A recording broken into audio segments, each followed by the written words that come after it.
మరణాన్ని జయించినాడు, మరణాన్ని ఓడించినాడు. ఆయన వెళుతూ ఒక మాట చెప్పాడు, నేను ఈ లోకానికి మరలా వస్తాను, మళ్ళీ పరిపాలన చేస్తానన్నాడు. అందుకే మేమంతా ఆయన రాకొకరికి ఎదురు చూస్తున్నాం.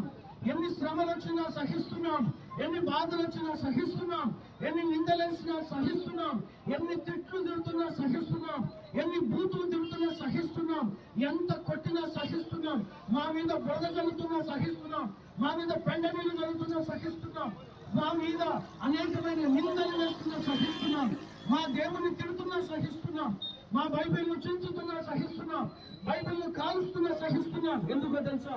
నా ప్రభు చెప్పాడు, నేను తిరిగి వస్తాను, వచ్చినప్పుడు మిమ్మల్ని తీసుకుని వెళ్తానని. అవును, ఆయన ఎందుకు విశ్వాసం ఉంచిన వారందరూ రక్షించబడతారు. వారందరూ కూడా యేసుతో పాటు నిత్య జీవంలో ఆయనతో పాటు ఉంటారు. హల్లెలూయా.